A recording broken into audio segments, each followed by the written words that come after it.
we're back again. Week 5. Is it week 5? I think so. Yeah, this will be the 5th episode now. 5 episodes. We've almost got a week. Slowly. Slowly but surely we're getting there. Slowly. We'll have 5 episodes. It's only taken 2 months. Yeah, exactly. And that's the only problem with uploading them once every 2 2 weeks. But I guess eventually we'll get to, do more as time goes on. I don't know. But that's the hope anyway, at least. We will see. We'll see. So this week, I wanted to talk about trans visibility awareness. You didn't really have a say, so I just kind of went with it. Yeah, no, that's absolutely fine. So when this airs, it'll be the day after Trans Visibility Awareness Day? Yeah, because that's March. So it takes place on March 31st, I believe. And some information that I found out was that it was the lead organizer is Rachel Crandall. And she set this all up primarily because she was just, I think her marriage had broken down. She'd come out obviously as female from being male, and she'd lost the job being a psychotherapist. And I just think it was one of those things where back in 2009, all that was perfectly legal at the time, so they just kind of shoved it to the side. And then she decided, I'm going to make this Trans Visibility Awareness Day, and it sort of has picked up from there, really. And it was endorsed, I think, only last year by President Biden. So it'd been going for ages, and now he's only just endorsed it. Was it endorsed? So it's endorsed by President Biden only last year, but who endorsed it in this country? No one. I think it's just because he said, yeah, I see it as that that is what it is, and it's kind of just come out from there, really. Like most things, it sort of comes from America, doesn't it, and then sort of spans into the UK. Yeah, this is very true. It's a little bit strange, isn't it, that they waited until the president actually said anything and then went, global, I suppose. Yeah, true. But at the same time, it was interesting that they've kind of adopted it now into the UK, because there's things like the Trans Pride, which has been going on for a while. And then there's also other stuff like the Trans Parade and stuff like that have been happening. So I suppose it was only a while. And then also there's the Memorial Day, where they remember all of the people that have been, affected, murdered, attacked, and all the rest of it being trans. So they've already got other stuff. This is just, I think, to raise visibility and to raise kind of awareness about it, which is something that Biden's going to represent. Is, a little bit more progressive thinking than... I don't necessarily think it comes from Biden. I think it comes from Kamala. If I'm being perfectly honest, I think that I'm nothing against President Biden. I just think that having a younger vice president that's also female, I think that's where, because he's significantly older than a lot of presidents in the past. The oldest. Well, do you know what I mean? So I'm not saying I've nothing against Biden, just I don't necessarily think that this has come from him. I feel like this was pushed by Kamala Harris. I could be wrong. Yeah. It just seems like it would be something that she would push for more than a white man. No offense. Well, I don't really know, to be honest with you, because he's done other things as well, and how much of it really is dictated by vice presidency is a question that will probably never get answered. But it's an interesting thought. I mean, he worked underneath Obama, so something tells me he's going to have. He did work underneath Obama, so obviously he will be looking at those sorts of things anyway. But there's only so much you can say that he's got from working under Obama, and then other things that you need to look at that's clearly come from Kamala Harris. Yeah, definitely. And I wouldn't really discredit that, to be honest with you. I mean, let's face it, he's probably not... I don't think he's going to be doing another 4 more years, is he really? He's probably going to be jumping the ship at the 4th level. Because this is paving her way, isn't it, really?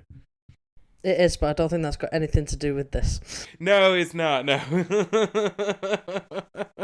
but it was just an interesting start off into the conversation that he endorsed it and where that could have come from. Anyway, we'll move on. So I've been doing a little bit of sleuth sleeking across the internet trying to find information. It's so difficult trying to find shit in the UK. Like, literally, our... This is what I said to you the other week when I was trying to find statistics and reports. Like, you can pull them up from America, like nobody's business, but the second you try and look in for anything UK rate-wise, there's nothing. There's absolutely jack shit. It literally, it's like the biggest secret. Do you know what I mean? It's like... No, it's almost like, shh, don't tell anybody. Yeah, it's like, how many people are trans? It's like, we don't know. Ooh. It just doesn't... It never makes any sense to me why we don't have such strong, robust systems. There's less of us as well. I have absolutely no clue.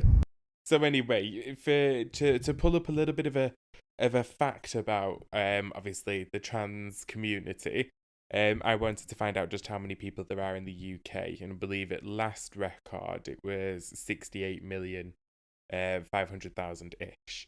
So quite a lot of people, and then obviously that translates down into his little subgroup communities. Now, the census for the UK takes place, and the one thing that they don't really record, or didn't record up until what they're going to be doing in the next one, is your gender identity. Hang on a minute, didn't we just do a census? We did just that had to put your gender identity in it. Yeah, but nothing's been released yet. Oh, okay, so those statistics are not out yet. No, not yet. Okay, that's fair. I was going to say, I swear my census required me to state a gender. Yeah, same here, but it's not been released just yet, so the information's not actually available. I think it also asked you to... Did it not ask you to disclose if you were a member of the LGBTQ plus community? Your as well? sexuality, yeah, it did, yeah, I remember that. So, obviously, that information is in the works and will be released once the ONS has kind of, had their way with it all. But, before that point, 2018 was their latest update. And for the UK government's update, anyway. And they were making statements about, trans community and stuff. And a lot of questions had been asked about just how many people are in the trans community, just how many people identify as trans in the UK. And they could never answer it. They can't answer it. They had no idea. Well, they wouldn't have any idea if they hadn't put the question on the census form until now. No. So you'll have no stats or statistics. It's just an estimated guess. Exactly. Well, they threw their estimate in at 1%, which is actually higher than what they then proceeded to say, which is about 200,000 people. So either way, I mean, if it's 200,000 people, populace 68.5 million, it's about 0.3% of the population that is transgender. Now, that's a really small figure. I mean, that's like 0.3 is barely anything. Do you know what I mean? But it's amazing how much, how many problems there are that people report on where they comment about the fact that, oh, trans people this, trans people that, and it's, it's such a huge thing. Well, if it's only about 200,000 people. It's not really... Well, it is it's a huge thing on the aspects of getting them recognised and things like that, but it's not like a huge deal. It isn't like they're everywhere, because they're not everywhere. This is it. So many people that are against, obviously trans rights and everything else. And they're making it out to be there's a swathe of millions. There's about 20 million of them in the UK, and they're all... Yeah, exactly, yeah. You can't, swing a cat without one barging through. Yeah. I just find it absolutely crazy that in all of this, 0.5% of people, it's turned into this huge debate. So obviously, hopefully by the end of this year, or at least towards next year, we should have some actual figures, which would be interesting to see just how many people do identify now. Because I'm wondering if it's going to be within their estimations. Do you think? Honestly, I wouldn't like to say, to be fair. I don't know a lot of trans people, if I'm being honest. I don't know loads. I know more gay people and queer people than I do trans people. So I don't know if I think that their estimation is correct or not. And the problem is because they haven't recorded it. I've got no way of knowing. So I wouldn't. It's not something that I'd like to hazard a guess at. No. To be honest, it will be a small minority of the population, I would have thought, but I don't really know. There's got to be quite a few. I would imagine there's got to be quite a few. And the thing is that some people might not even be out as trans yet, but if they've filled out their census form, obviously that's... You don't have to show anybody that. It just goes straight back to the government. So there might be more people that are recorded as trans than are actually out. I don't know. I wouldn't like to guess. I don't know. Yeah, you see, I would probably put it at least a little bit higher than the 200,000, 500,000 mark of their estimate. I mean, what's the percentage on LGBTQ plus people in the UK anyway? I don't know. That's just it. Because Exactly. there was no real I mean, figure. if there was a figure on how many queer people there were in the UK, then maybe I could hazard a guess at how many of those were transgender. But if there's no figures or even a close estimate to go off, it makes it a little bit difficult. So I wouldn't like to say. I don't know. Yeah. See, I'm going to go with, I think the government's wrong. I think it's higher than what they've estimated. I would have said higher as well, but I really do want to know now because I think it would be interesting to see. Just because I think that there's so many people out there that still don't understand it. It would be, I suppose, quite not shocking for them, but I suppose it would help boost awareness if suddenly it was like, oh, it's 1 million people. Do you know what I mean? That would really help. I think it would help if people have got the actual statistics. I don't think it'll be 1 million people. Although I don't know. I'd put the gays into the millions. Oh yeah, 100%. And the lesbians and everyone else. Well, I'd put LGBTQ plus at maybe 2 million. 3 really? million? Oh, I'd put it higher than that. Would you put it higher than that? Yeah. Again, I don't know. I wouldn't like to say. What was the This is all guesswork. What was it? Well, it is all guesswork. Yeah. What was the old statement where it was something like 1 in 10 is gay? No, it was 1 in 4. Was it 1 in 4? Yeah. Right. Then in that case, if that's the statement, then it should be something like 40 million. I read somewhere, and it was a good 10, 15 years ago, maybe even longer. It might have been 20 years ago that I'd read that statistically 1 in 4 was gay, or well, it was a member of the LGBTQ plus community, according to this report. But then you put like 100 people in a room and you've probably only got 2. So I'm not sure how realistic that statistic was. Yeah, it's difficult, right? Because I'm sure we've said this before, but in a room of 10 people, I'm the gay one. So it's always difficult for me to figure out how many gays there actually are. I just don't think that statistic is accurate. I mean, it might be accurate. Maybe they all work together in one building. Maybe that's the one off in it. You'd walk into a building and there's 100 queer people there, and it's like, this is where you've all been hiding. So you think there's somewhere which is like an LLC, which is known as like the Lesbian Liability Club or something like that, and they all just sit around contemplating lesbian things? I don't know. I mean, that's my hope. I mean, if you can do that and get paid for it, then could somebody let me know and I'll come work for you? Sounds fun. Yeah, the gays have the GLC, the boys have the BLC. Almost sounds like a sandwich. Exactly. Yeah. I'm hungry now. Listen, if we can get this sorted, and then a BLC is a bacon, lettuce, and chicken. I mean, well, I was gonna say the trans can have the TLC, which is either they don't want no scrubs. Oh, yeah.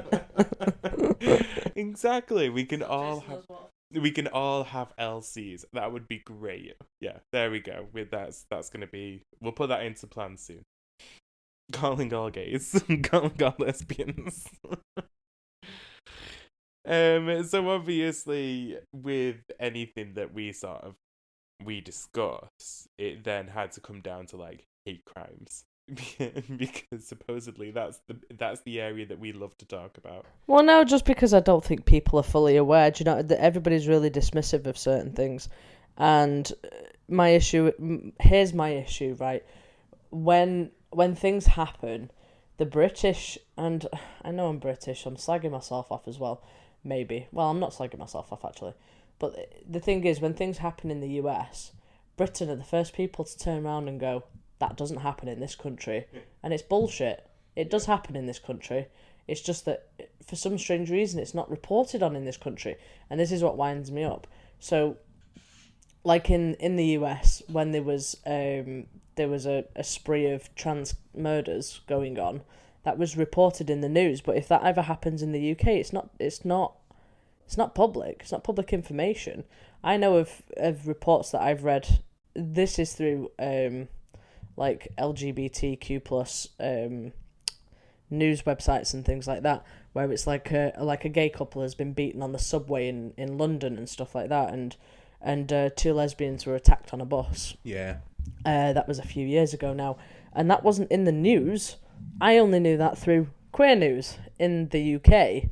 So these things are not being advertised in our country. Well, you say that. I remember reading it from actual news sources as well as queer media. Yeah, but it wasn't on like Sky News for the whole world to see. Do you know what I mean? Like it was, no. it was kept. It's almost like it's hushed in this country, and then that's why then ignorant British people are going, it doesn't happen in this country, and it does. But this is why I like statistics on hate crimes, because then it makes it just, if you actually knew, maybe you would be more aware of what was going on and that does happen in this country. Well, supposedly, according to ONS statistics, so I did get this from the Office of National Statistics, from 2020 to 2021, there was, and this was specifically against those who identified as trans. Now, it doesn't have any specific details other than trans. So it's a bit difficult for us to determine if this is, someone who's transitioned to male, female, or if they're along the non-binary spectrum. So it's a bit difficult for us to kind of actually pinpoint who this was directed to. But for the entire year, it was 2,764 cases. It's inaccurate. Well, it is inaccurate, and it even states that on the ONS, which is this is accountable only to those that have physically reported hate crimes. And we also need to remember that that statistic is coming from COVID, from quarantine. That's a quarantine statistic. Well, yeah, 2020 to 2021, yeah. I So mean, there would have been 2019 to 2020 would also be a quarantine one as well. So there would have been less. I mean, there would have been less. There's less hate crimes over the last 2 years anyway because of coronavirus. But I still think that that's still a really low number. I think it's a low number as well. But I think that the other thing as well to consider is if it really is something like 1% of UK population who is within the trans community, I suppose hate crimes would be low. That doesn't mean it's like, so it's not a big deal, get over it. No, what I mean is, like, it would be lower than what people would expect. Well, no, it's only the same as anything else, isn't it? If you've only got, I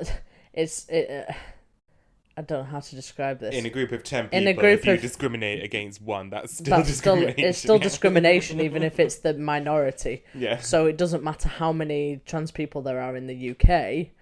If there's there's 200,000 trans people in the UK and 2,700, so nearly 3,000 of them have reported a hate crime. That's a big percentage still. It is. Primarily, a lot of cases come from, unfortunately, well, one of them is London, so shock horror.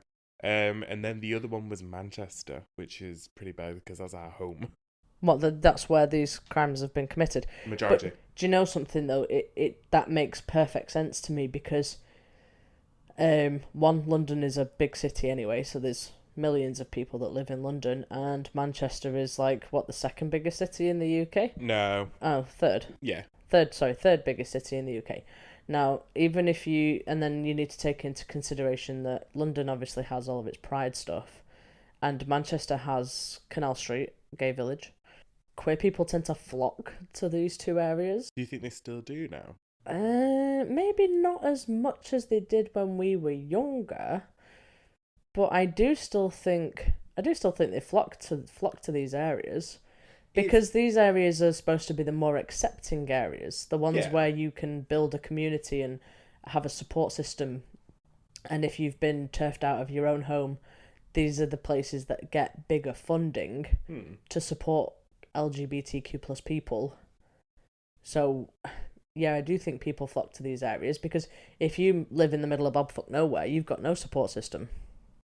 You might do, but it's more along the lines of, I was thinking more in general of like, could we even consider it to be, I don't know, what it once was. Like, I feel more free now as a gay man to not have to be confined to one place in order to feel accepted. Do you know what I mean? Whereas when I was younger, I probably would have felt a bit more uncomfortable being in other places and being like, oh God, I still can't I understand where you're coming from. Maybe to some degree, I do agree with you, but if I'm out with my girlfriend or anything like that, I feel more comfortable in Manchester in where we're actually from. I'm not going to say where we're actually from.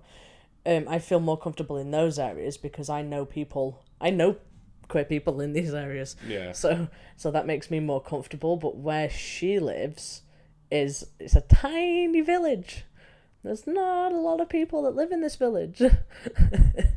So that makes me a little bit more wary of people that are around. And so far there's been nothing. I don't think anybody gives a shit, which is great. But I think because it is a smaller area and there is less people in this area, that does make me a little bit more on edge, I guess, of just security reasons and checking. I have like a habit of checking my surroundings and checking who's nearby and seeing who's doing what and things like that. So whereas if I'm in Manchester or in the city that we're from, where we live, I don't feel that urge to do that at all. No, but I just think that's because you're just used to where you're from.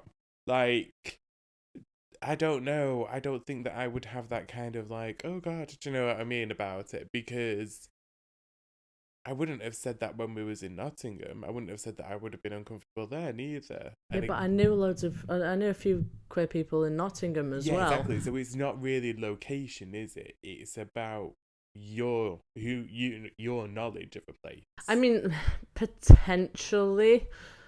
I don't really. Maybe that is part of the issue. I don't know. But that's what I mean by like, would I now, if I knew what I knew now, would I, no, we're not going to do that. But would I now as like, a 28-year-old man? He wishes he was 28. You want to add some years onto that, mate? More, but thank you. I said a few years onto that. I thought you said 2 years. No, I said a few years. I chose to hear 2 years. I'm not shocked in the slightest. I said you might want to add a few more years onto that, mate. Anyway, would I, as a 32-year-old man, be worried about going into some straight club anymore? I mean, I wouldn't be holding hands with anyone anyway because I don't want someone to hold my hand. But would I be worried about, sitting with a partner or anything else and having people sit and stare? No, because people are going to sit and stare at me anyway because I'm loud and expressive and that's just the way it is. So I don't think that I could look at anywhere like, the Gay Village in Manchester or any of these sorts of places anymore and go, oh, it's a necessity that we hang out there. Because that's where I don't think it's a necessity that you hang out there. That's not what I'm saying. I just meant that I feel more comfortable in those areas because I know those areas and I know people in those areas. I do think it's on the individual, personally. Potentially, she has like 0 issues. Yeah, exactly. 0 issues, but she lives there. So yeah, well, like we say, it's a small village, so she probably does know everyone. So there's pretty much, yeah. Well, then there's probably not the fear that what you're thinking of because no one's probably even that much of an issue. Oh no, I don't think anybody's paying any attention. To be perfectly honest, I didn't say that it was everybody that lives there is a problem. It's my issue. Sure, when we walk down the street, someone's staring out the window with the binoculars in the hands, but that's just how it is. I've never witnessed that. I have never witnessed anybody doing that ever. Sure, we get asked every single day, are we lesbian? No, we don't. No, we don't get that. Sure, one woman. We did when we was in Manchester last weekend. Yeah, when we all went out, and there was a woman. Me and her were stood outside, and this woman walked past, and she. Oh yeah. And she was like, "Oh, I love lesbians," and she's like doing all this with her hands, and me and my girlfriend just stood there like. Great. Thanks for that. You like lesbians? Really happy. Yeah. Completely harmless. I do like that sort of attention is absolutely fine by me, but yeah, apparently we did get accosted. Yeah, exactly. Yeah, not negatively though, so that's a good thing. Oh, no, it wasn't negative. Jesus. So anyway, yeah, I think that it's interesting to see how places that, say for instance, like what you're saying, that you're more comfortable in, it is a bigger city and it's also experiencing more issues than smaller places. It's just a strange sort of thing where when you come to expect places like Manchester, a place which I've grown up in, and a place which I've always felt most comfortablest in, is the place where some people experience the most hate. I think it's because I'm going to go with because there's more people there. So there'll be more LGBTQ plus people there. And then there's probably more homophobes and stuff in that area as well. So maybe that's why you've got a higher statistic. Whereas if let's go with a small little niche village, and you're the only gays in the village, The only ones. that crime rate that hate crime rate would probably only be one person. Therefore, it would be less. Yeah. So bigger cities equals bigger hate crime numbers. This is it. It would be hilarious though to move to like some very tiny little village as like the only gay, and then me just walk around and just being like the most exotic gay person ever. Do you know what I mean? In their eyes, I would love that. That'd be great. I think they just really hate you. I mean, that's really not a shock. So, I decided to do a little bit of like history delving into the world of trans people, just because I kind of wanted to bring a little bit of awareness to it. Obviously, we're doing this for Trans Visibility Day, so I just kind of want to clarify a little bit of the background, I suppose, around trans people, because believe it or not, to those that are saying that this is new, it actually isn't. Being trans is nothing new. The words we use, the lexicon that we use, is brand new.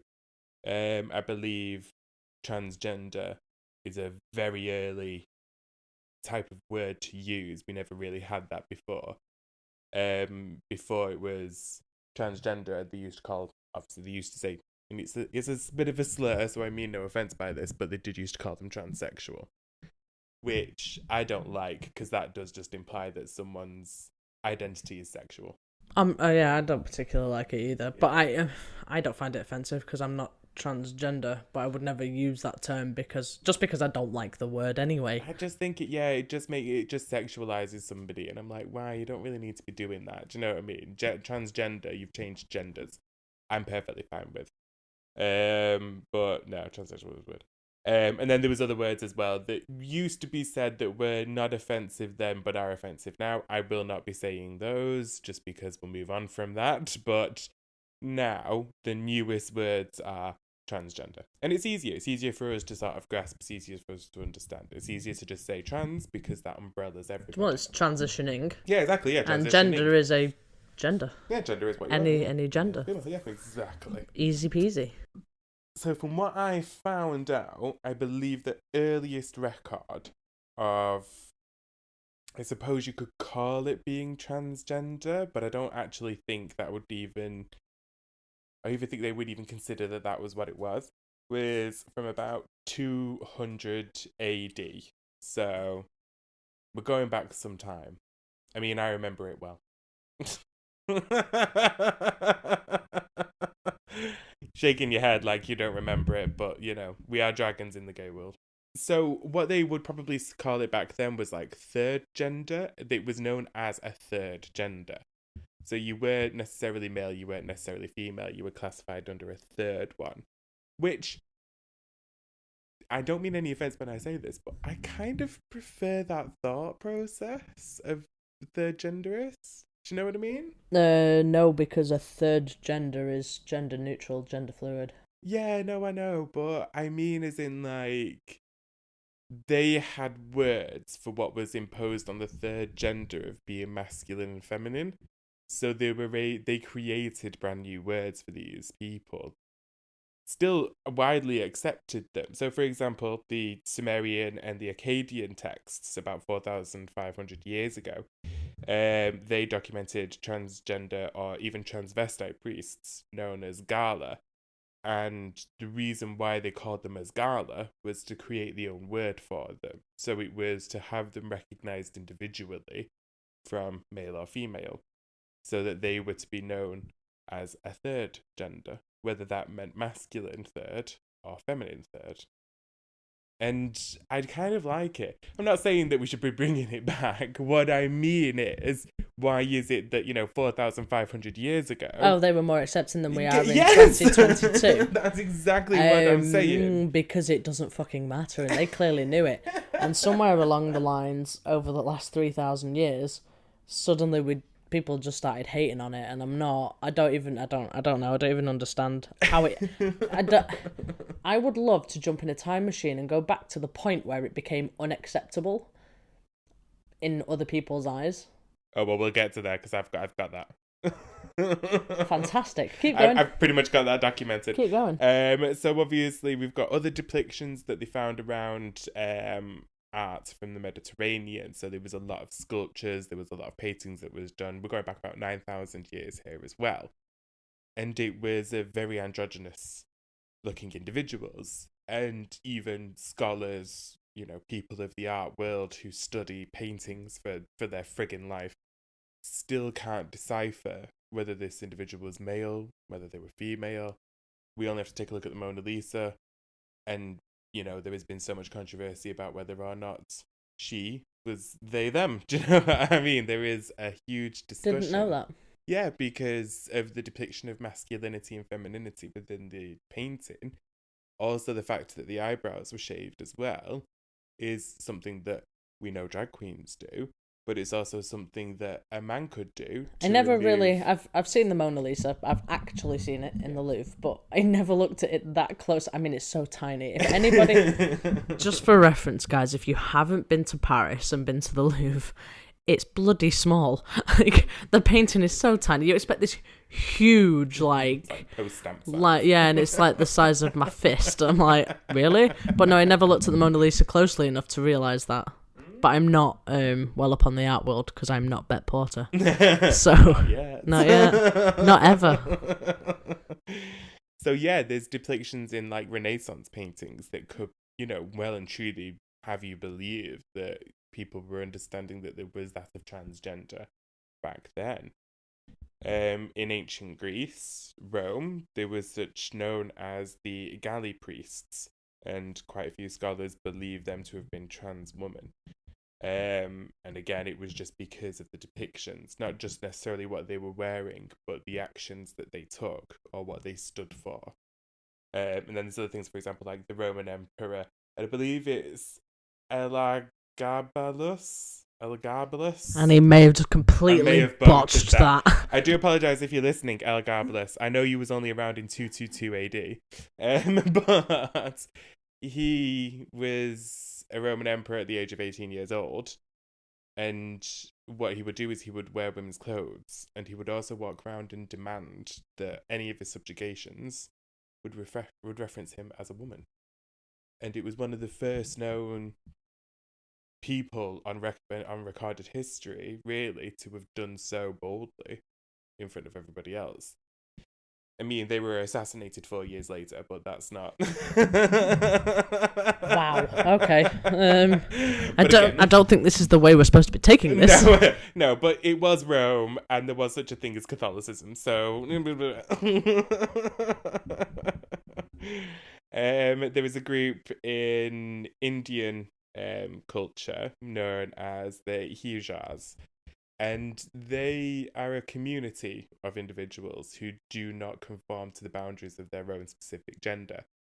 A lot of them are men, a lot of them represent the femininity within their gender and have been known so to be feminine. Throughout Indian history, they were not next to gods as in like they were worshipped as gods, but it meant as in like there were so many gods within the Indian world that they represented a section of them, of these third gender people. And unfortunately, where that kind of started to fall apart was due to British colonialism. Oh no. I see where this is going already. Yes.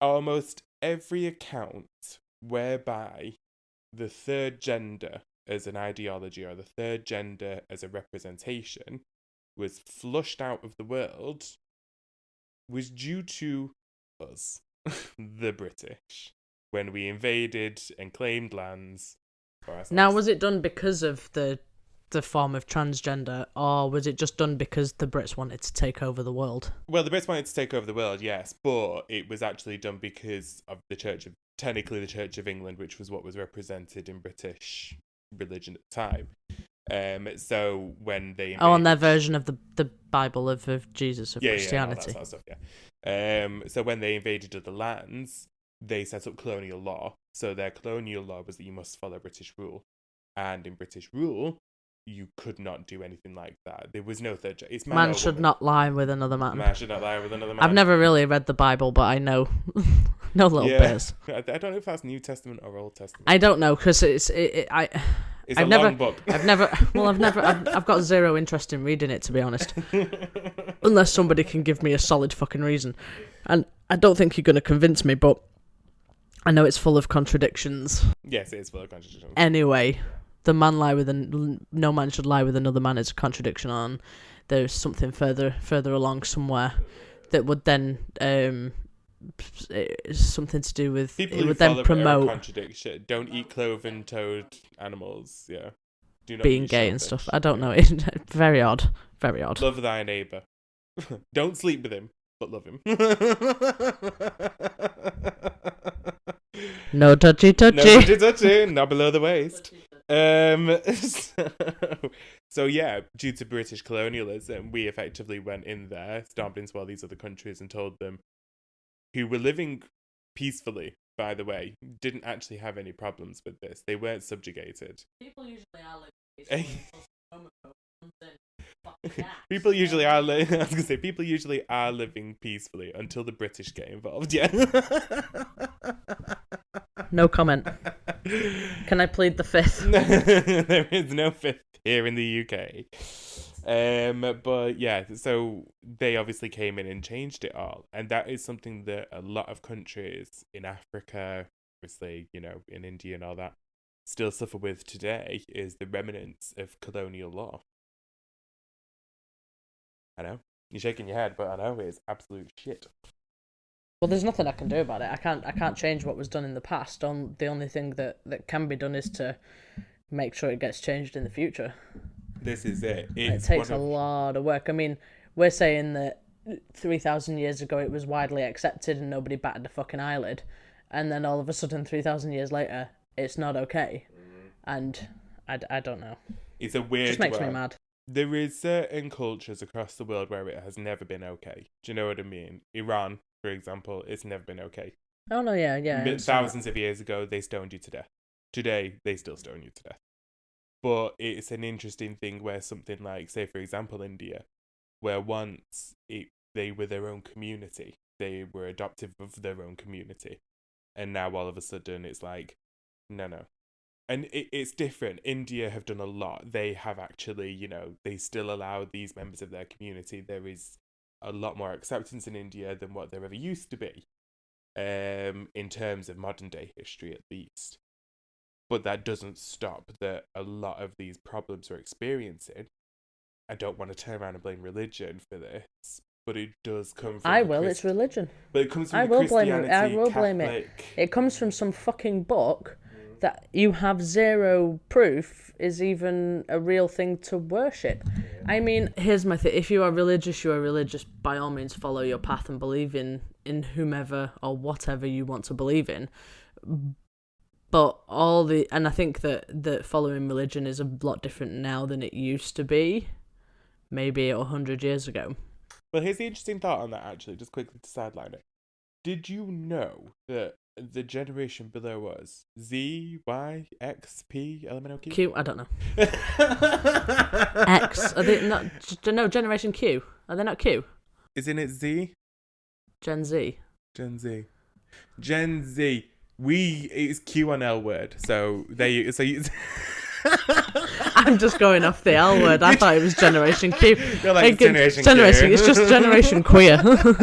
No, it's Gen Q on the L word. Yeah, you're right. No, it's Gen Z. Gen Z. There we go. Sorry. Jesus Christ. Yeah, we were I'd secretly want it to be Gen Q. We were millennials and have absolutely no interest in any other generation, and that's always been our problem. No, because we're so arrogant. Yeah. But yeah, Generation Z. I was going to say Q then. Generation Z. Believe it or not, they are the least religious generation that has been around for hundreds of years. Least religious. I feel like things like christenings and stuff, I feel like died off somewhere. Yeah. Like, me and you are both christened. Yeah, but I think that was just for the piss up. Potentially. Mum and Dad, can you confirm that comment? Was that just below? Yeah. Did you just want to get drunk? We don't blame you if you did. But no, I feel like being christened or baptized or anything like that I feel like it's less now. I feel like it's done just for the day. I see loads of people that have got children on social media accounts that I'm friends with, and I don't really see any christening photos, not so much anymore. No, Maybe here or there, but it's not something that would have it doesn't seem as prominent as it would have been when me and you were born. Same with marriage. A lot of marriages now no longer take place in church. No, do you know why? Because it looks shit. Have you seen what some of these places can do? It looks epic. Why get married in a stuffy church when you can get married on a beach? Just my opinion. Or you can get married in a giant gazebo that's lit up with fairy lights. This is it. Well, it just looks nicer. It's pretty. thought behind it all is that if this line continues, so if this line of like people not really subscribing to a religion, or sort of subscribing to not necessarily baseless religions, but more ideologies, like Buddhism, for example, which is more along the lines of an ideology than it is a religion. It could be that eventually it will completely fall out. That there will not be religion. I don't believe that, to be honest, because I do know that with the fact that religion has changed quite significantly, I know that there is a few. So back onto my original point, if I can remember it, there is now a lot of queer people that do follow religion and feel safe to follow religion because of the changes and the shifts that have been made throughout churches and things like that. So I don't think it's going to be as prevalent, and I do think that maybe it will be something that dies out in schools, because in this country, religious studies is something that you don't have a choice. You had to take it. When we were younger, there was no option. I think you had to take religious studies, whereas now, I didn't. No, you did in your first 3 years. You would have taken religious. That's what I'm saying. I feel like that's something that will be removed from the curriculum, and it will become a choice. It's your choice immediately. I feel like that might happen, but in regards to it dying out, I don't think so, because there's still schools that are of religious background. Yeah, that are Catholic schools, but I don't know whether or not it will become so indoctrinated into people as to believe so solely on a religious platform. Think of it this way: there are those that are older than us, even those that are our age, that truly believe the words of the Bible, that truly believe it. To them, it is 100% true. Jesus rose on the third day. He baked bread on the fourth. I don't know what made cupcakes on the 8th. Yeah. He met a girl on Monday, took her for a drink on Tuesday. Oh, by the way, if you are religious, I'm not sorry. No, what I mean. I think if people are heavily, if people are heavily religious, they're not listening to this anyway. Yeah. I think if you are LGBTQ plus and religious, it's absolutely fine. I'm not against it. If you want to believe, if that's what you believe in, then that's what you believe in. And I do know that there are queer people out there that do follow religious suits to a fashion, but I do think that religion it's all your interpretation anyway. Well, let's be honest. Let's be honest. Let's be honest. It's all down to interpretation. Clearly, it is. No, you're right. It was an interesting one, actually, because somebody I used to work with said the same thing. It was like, everyone interprets religion in their own sense. He went, so in a way, unfortunately, religion is the big sham. And I was like, I understand what you're saying, because it's true. You could interpret the words of the Bible to mean love and acceptance. You could interpret it to be that God is absolutely not forgiving and just smites people down for no reason. You could interpret it to be that if you don't follow his rule, you'll go to hell. You could interpret it to be that he is the great forgiver. This is what religion is. It is a throw-off point where it encompasses everybody. It's supposed to get everybody into its religion. That's the point of it. So it's an interesting one that you say it may not die out, because it probably won't, but it certainly will become less and less of a thing, I think. It will certainly not put people into boxes as it once did. Anyway, moving on. So I did then a little bit of research going through onto places like Stonewall. Now, I understand some people are a little bit against Stonewall because it is slightly biased. And it is biased, unfortunately, because they're going to be. Stonewall sets itself to full inclusion, unlike other areas which, will focus on their own ideology or their own understanding of something. So from their research in 2018, which was the last one that they did with regards to trans people, they found that 2 in 5 trans people had experienced hate crimes. 2 in 5 trans young people had attempted suicide, and 1 in 8 trans people had been physically attacked by colleagues or customers at work. Is this in the UK or in the world? This is in the UK. Okay. And then you've got in more recent research from Gallup, they found that in 2020, 4 in 5 trans people had experienced a hate crime in the previous 12 months. So it's gone up from 2 in 5 to 4 in 5. That sounds about right to me, because trans rights and things weren't pushed to the forefront until the 2000s, I think. I think before they were kind of just living, kind of hidden, I guess. From 2018 to now, it's a totally different story.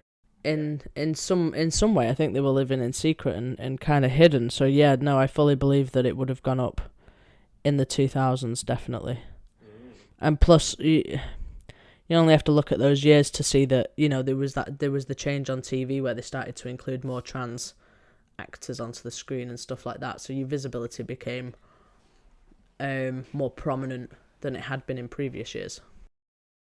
Yeah, exactly. It sort of boosted it. You've got people like Laverne Cox, who is probably one of the most famous at this point. Elliot Page. Elliot Page. You've got so many that have come to the forefront of media.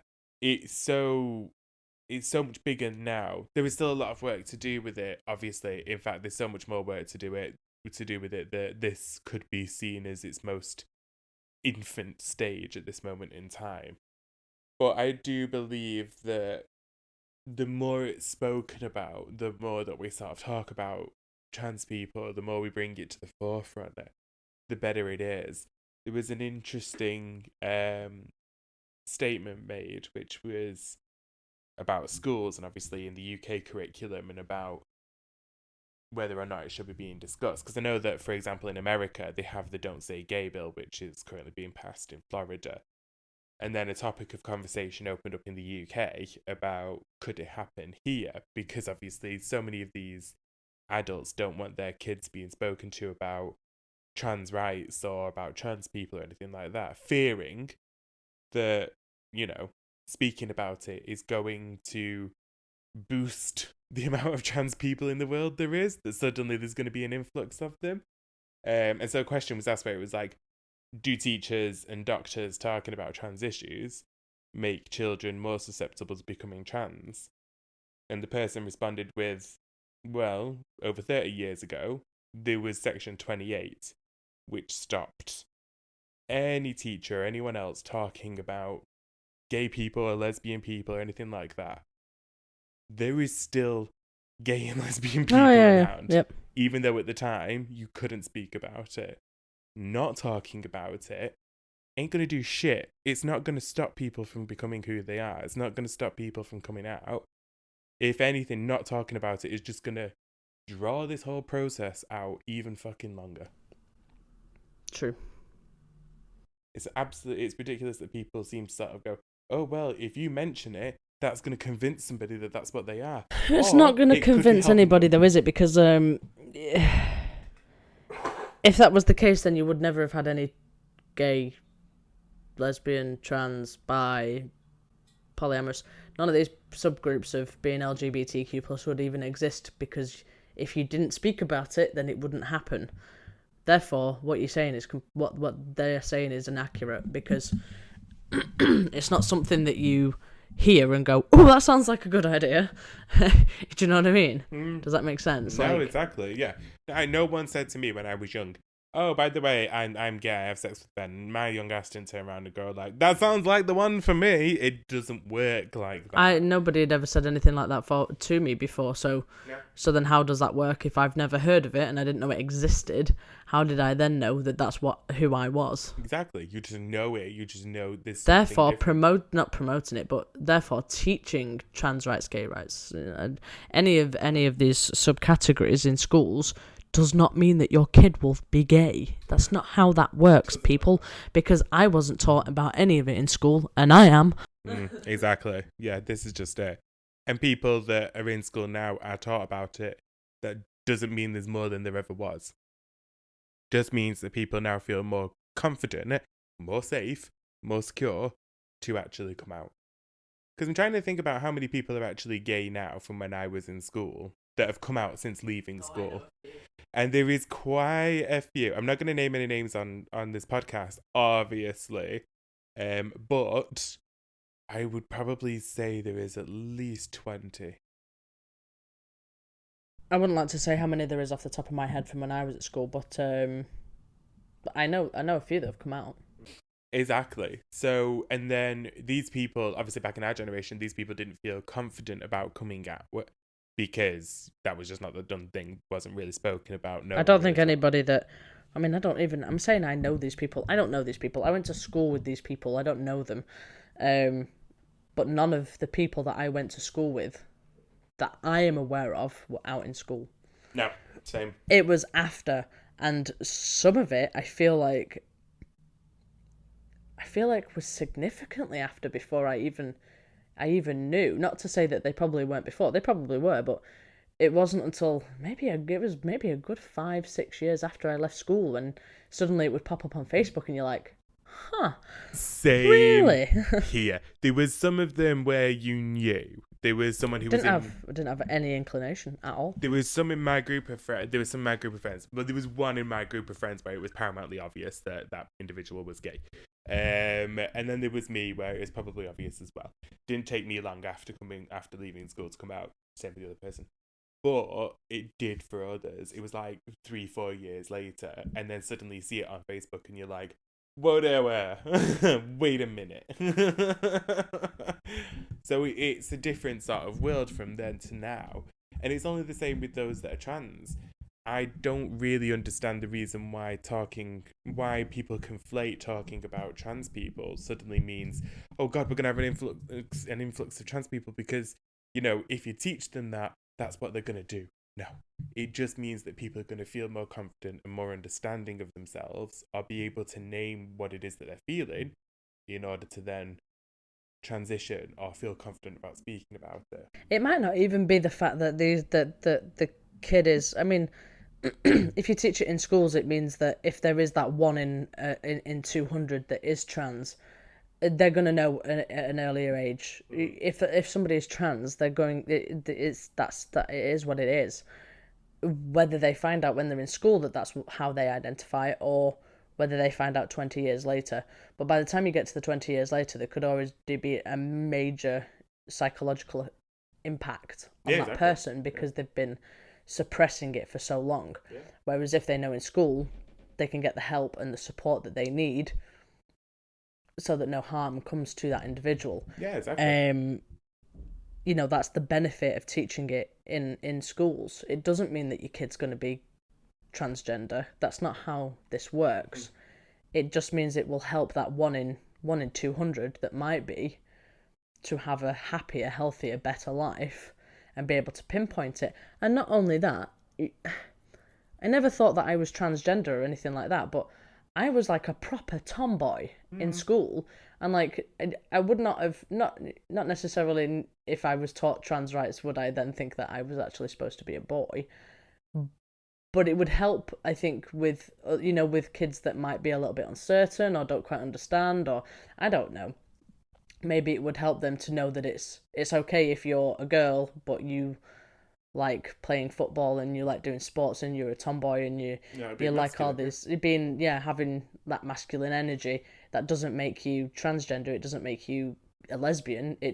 That's just part of your identity, and not teaching masculinity and femininity as just being not even male and female. Just teach masculinity and femininity as being part of a person. Yeah, exactly. Not as a gender. Yeah.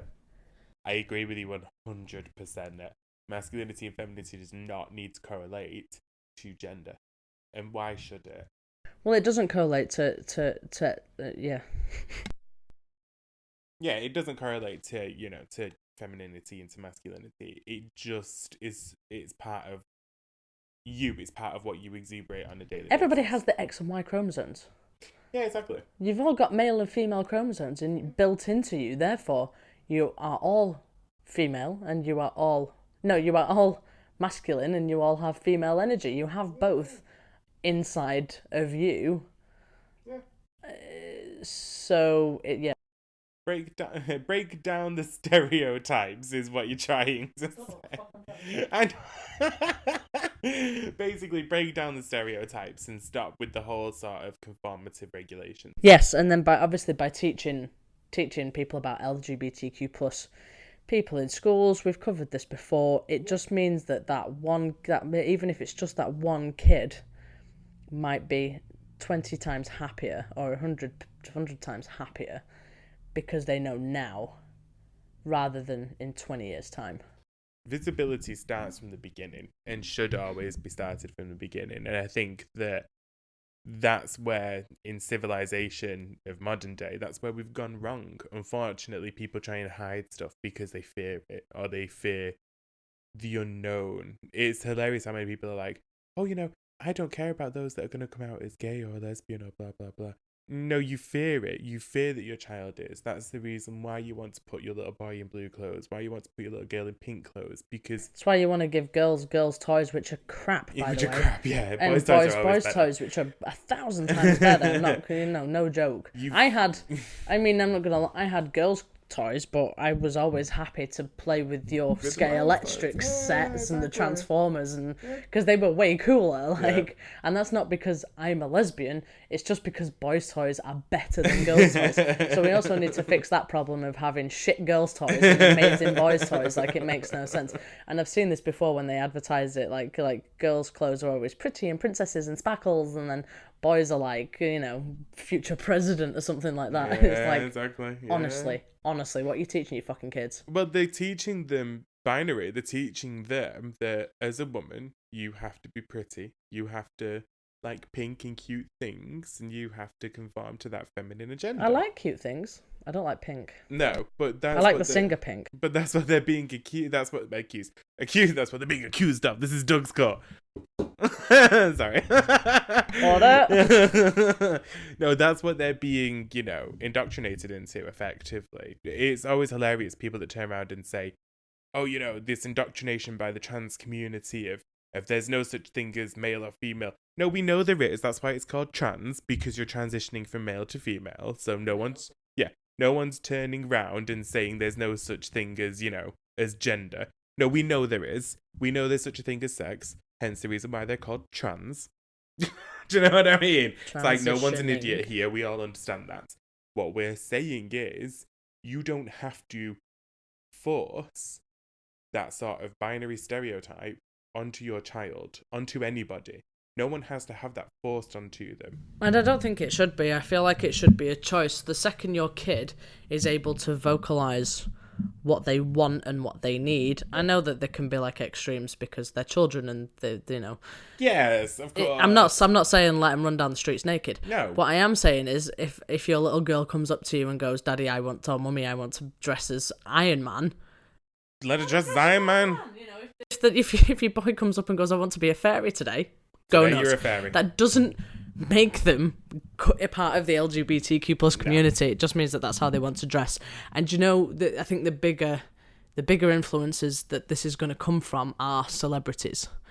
When more celebs are more encouraging of their children being their own free spirit, Pink is a massive advocate for just letting her 2 kids do what they want. Well, not do what they want, because you Burn down safety. houses, no one can. Safety. That's a joke. Safety, but like whether they want to cut their hair, whether they want to grow their hair, whether they want to wear dresses, or whatever it is that they want to do. You know, she's another person that's a huge advocate of just letting your children be who they are. It doesn't mean that they're then going to conform to an LGBTQ plus stereotype. It just means that they are being expressive in themselves. Exactly. And I think that if you don't let your kids be expressive in themselves and let them decide what it is they want to wear or whatever it might be to a certain degree and to maintain their own safety, obviously, that's when you're going to start having problems. Exactly. Yeah. And then that's when they suffer from repression. Because then they feel like inside themselves, like what they're doing is wrong and that it's not okay, and then your child is just repressed, and then they end up with depression or worse. The reality in all of this is quite simple, like what you've just said. The only person that is forcing your child to a certain way of life is you as the adult. If you are going to assert and say, well, you're a boy, so you have to dress like this. You're a girl, you have to dress like this. That you're enforcing that behaviour is part of who they are. No one's saying that a boy can't wear a dress. I mean, men in Scotland wear kilts. Absolutely. Men in Scotland they rock kilts. Yeah. So the reality in this is, you know, we can turn around, what's the difference between a skirt and a kilt? Nothing. It's not even just that, is it? Buddhist monks that wear those, they've not got pants on, have they? That's exactly. A full flowing. The reality is fashion is dictatable to us by labels, by brands, by whatever else. You choose then whether or not it's a conformative value into male and or female. And it doesn't make a blind bit of fucking difference. It really doesn't. It's a piece of bloody clothing at the end of the day. Let them be who they are. Let people express who they want to be, how they wish to express. And ultimately, your child is going to grow up being more well-rounded because they were never, not that they were never told no, but they were never told that you can't be what you feel like you are. That's just it. Do you know what parents sometimes they're like, oh, you can be anything you want to be, but not like that because you're a boy. Yeah, but not that. You can't be a ballerina because you're a boy. Like, you know, that sort of thing. Or you're female, you can't be a professional football player because women can't play football. And it's like, come on. I have no problem with gay people, but not in my house. But not in my house. Yeah, exactly. But not my kids. Yeah, but not my kids. I've heard that one before. I don't mind gay people, but not my children. Excuse me. This is what I mean, and this is unfortunate. Does make you homophobic, that, by the way. Oh, yeah, it does. Anybody that's listening, if you turn around and say, I don't mind gay people, but not in my house, that also makes you a homophobe. It's also the same energy as, like, I have black friends. Do you know what I mean? Where it's like, I hate it when people say that. No one cares. Yeah, that doesn't mean what you're about to say isn't racist. So, yeah. It means what you're about to say is racist. But you justify it by having black friends. Okay. No, the thing about all of this is we ultimately have to push forward trans voices. We have to put them to the forefront. We have to have people recognise them more. With acceptance comes us putting them in the media, in the spotlight, and showing people that this is a normal thing. This has been happening for thousands upon thousands of generations. The only difference now is that people seem to think it's weird, but it never used to be. Unfortunately, with intelligence comes ignorance. And I'm afraid now, so many people are ignorant. And the problem is that they just want to be accepted for who they are and loved for who they are and to live their life, like most LGBTQ plus people. We're not here to cause a big ruckus and upset everybody and stuff like that. Just want to be able to be who you are in your own space without hate. Yep. And if you just left people to it and let them be themselves, then I think everybody would be much happier. There'd be less hate in the world. Do you know what I mean? Just does it affect your life? Does it affect your life? Yeah. Nobody's saying because somebody's transgender that you have to be transgender. That's not the case. Nobody's saying because somebody else is gay that you have to be gay. It's not being forced upon you. If you don't want to know about people that are transgender or are not interested turn off the TV. Turn off the TV. But don't start being horrible or start victimising against people or beating them up or battering them half to death just because it's something that you don't like. If you don't like it, that's fine. You don't like it. But you don't have to be an a-hole about it. In the words of the immortal Miss Congeniality, until you can accept that violence isn't the answer. Because what do we all want? World peace.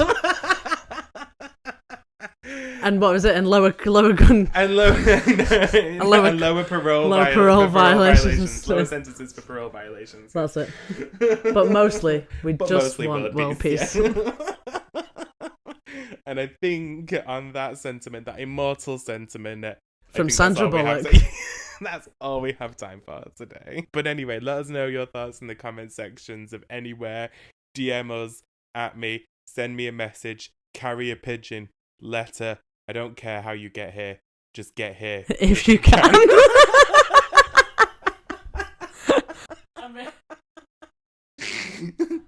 And remember to... Jesus Christ. Sorry. And don't forget to like, comment, and subscribe, and hit the bell button for notifications. Remember, we'll see you in 2 weeks. Remember, we also have Buy Me a Coffee. You can buy us one. We also have Patreon. Make sure you subscribe to that for exclusive Discord benefits.